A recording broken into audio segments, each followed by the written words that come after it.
তো আজকে এটি শুরুটা দিয়ে তোমাদের এই হোমটা বানিয়ে দেখাবো। এজন্য প্রথমে আমি এটাকে হোয়াইট কালার পেপার দিয়ে কাভার করে নিয়েছি। এন্ড তারপরে এর উপরের অংশ বানানোর জন্য আমি এখানে মোটা কার্ডবোর্ড ইউজ করেছি।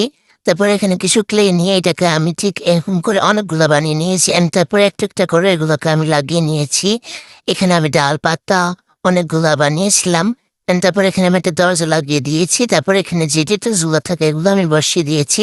এখানে একটা জানলা বসিয়েছিলাম। তারপরে পাতা ডাল ফুল সবগুলো একসাথে অ্যাড করে দিলে আমাদের এটা রেডি হয়ে যাবে। এন্ড তারপরে এখানে আমি একটা সাদা কার্ডবোর্ড নিয়েছিলাম। এন্ড তারপরে এটাকে আমি গ্রিন কালার করে নিয়েছি। এন্ড এটার উপরে আমি এই বাড়িটাকে বসিয়ে দিয়েছি। তারপর এখানে আমি আরো কিছু ডিটেলস অ্যাড করেছি। তোমরা দেখতে পাচ্ছ আমি ঠিক যেভাবে লেখাচ্ছি এমন কি কি কালার ব্যবহার করেছি। তারপর এটার উপর অংশটা বসিয়ে দিয়েছি। এখানে আমি কয়েকটা বেড়া বানিয়েছিলাম। এন্ড এগুলোকে আমি 27,000 গ্লো সাহায্যে বাড়ির চারপাশে লাগিয়ে দিলে আমাদের হোম রেডি। এটা তোমাদের কাছে কেমন লেগেছে অবশ্যই কমেন্ট করে বলবে। অ্যান্ড নেক্সট ক্রাফট তোমরা কি দেখতে চাও অবশ্যই কমেন্ট করে বলবে। আজকে কেন জানি আমি ভয়ে যেতে পারছি না।